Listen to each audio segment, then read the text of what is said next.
రైతు సోదరులందరికీ నమస్కారం అండి. మా డైరీ వచ్చి అబ్బు డైరీ ఫాము. మా అడ్రస్ వచ్చి తూర్పుగోదావరి జిల్లా రాజమండ్రి దగ్గర రామవరం గ్రామం. మా దగ్గర 365 రోజులు నెంబర్ 1 A1 క్వాలిటీ ముర్రా గేదెలు అయితే ఉంటాయి. మా దగ్గర పాలు 2 పూటలు ఇక్కడ ఉండి చూసుకోవచ్చు. పాలు విషయానికి వస్తే రోజుకి 12 లీటర్ల నుంచి 14 లీటర్ల గ్యారెంటీ అనేది ఇవ్వడం జరుగుతుంది. రేటు విషయానికి వస్తే 1,20,000 నుంచి 1,60,000, 1,70,000, 2 లక్షల వరకు గేదె రేట్ అనేది ఉంది. గత 2 నెలల ముందు కంటే ఇప్పుడు సమ్మర్ కాబట్టి గేదె మీద 10 నుంచి 20,000 పెరగడం అనేది జరిగింది. అలాగే తెలంగాణ కానీ ఆంధ్ర కానీ ఎంత దూరమైనా 5 గేదెల కంటే ఎక్కువ తీసుకుంటే ఫ్రీ ట్రాన్స్పోర్ట్ ఇస్తా ఉన్నాం. 5 గేదెల కంటే తక్కువ అయితే డీజిల్ నిమిత్తం రైతులు పెట్టుకోవాలి. అలాగే తోలుకెళ్ళిన తర్వాత గుట్లమై కానీ రొమ్ము కానీ వచ్చినట్లయితే 100కు 100 గ్యారంటీ ఇచ్చి గేదె మార్చి వేరే గేదె ఇవ్వడం జరుగుతుంది. అలాగే పాడి గేదెలను కూడా ఇక్కడ పాలు చూసుకున్నప్పటికీ కూడా రైతులు తీసుకెళ్ళిన తర్వాత వాళ్ళకు అనుకున్నట్టు పాలు ఇవ్వకపోతే ఇబ్బంది కలిగినప్పుడు ఆ రైతు మనకు ఫోన్ చేసి అన్న ఈ గేదె బాగా పాలు తక్కువ ఇస్తుంది, 3 లీటర్లు నా 2 లీటర్లు ఇస్తున్నానంటే కనుక ఆ గేదెని తోలుకొచ్చుకొని వేరే గేదెని ఇవ్వడం జరుగుతుంది. ఆ గేదెని మార్చినప్పుడు ఒక 10,000, 20,000 మార్జిన్ అనేది ఉంటుందండి. ఎందుకంటే ఆ గేదె తోలుకెళ్ళిన తర్వాత వాళ్ళకి లాస్ అవుతుంది, మాకు లాస్ అవుతుంది.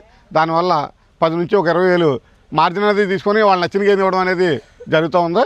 రైతులకి 10, 12, 14 లీటర్ల గేదె 2-3 లీటర్లకు పడిపోయే ఛాన్స్ ఉంటుంది. అంతవరకు రాదండి. అంటే ఇప్పుడు మనకి రోజుకి పూటకి ఒక 6 లీటర్లు ఇచ్చే గేది, ఒక్కొక్క గేది దానికి ఏమైనా ఇబ్బంది కలిగి లేకపోతే హెల్త్ ప్రాబ్లం లేకపోతే వేరే కంప్లైంట్లు వస్తే అది 3 లీటర్లకి 4 లీటర్లకి పడిపోతుందండి. మళ్ళీ రికవర్ అవుతుంది. కొన్ని గేదెలు రికవర్ అవ్వవు. అది మా కంప్లైంట్ కాదు, ఆ గేదెకు ఉన్నటువంటి కంప్లైంట్ వల్ల.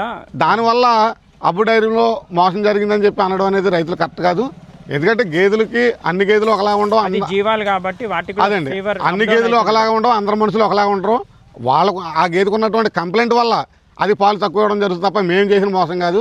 మేము చేసే మోసం ఏదైనా ఉందంటే రైతులకి గుట్లమై వచ్చే గేదెని కానీ రొమ్ము పోయిన గేదెని కానీ మేము ఇచ్చినట్లయితే అది మా మోసం. అది మీకు తెలిసింది. పాలు విషయానికి వచ్చినా లేదా అది మేత తినకపోయినా లేదా దానికి జ్వరం వచ్చినా అది మా కంప్లైంట్ కాదు, గేదెకి సంబంధించినటువంటి కంప్లైంట్ కాబట్టి అక్కడ లోకల్గా ఉన్న డైరెక్ట్ డాక్టర్ గారికి చూపించుకోవాలి. మ్యాక్సిమం చూపించుకొని వైద్యం చేసినట్లయితే 100% అండి. అది వచ్చినట్లయితే గేదెని తీసుకొస్తే వాళ్ళ అమౌంట్ ఏమన్నా ఇస్తాం, లేకపోతే గేదెని మార్చుకోమనొచ్చండి. అదే పాలు విషయానికి వచ్చినప్పుడు తక్కువ ఇచ్చిన ఉన్నట్టయితే గేదెని మార్చేవడం జరుగుతుంది, అమౌంట్ ఇవ్వడం జరుగుతుంది. మన దగ్గర ధర అయితే ఇప్పుడు 1,20,000 నుంచి 1,80,000 వరకు గేదె రేట్. పాలు అంతే నేను పాలు పెరగవు. పాలు 12 నుంచి 14 లీటర్లు అండి, సేమ్ పాలు అంతే. గేదె రేటు పెరిగింది తప్ప పాలు అయితే పెరగవండి. థ్యాంక్ యూ అండి. Okay sir.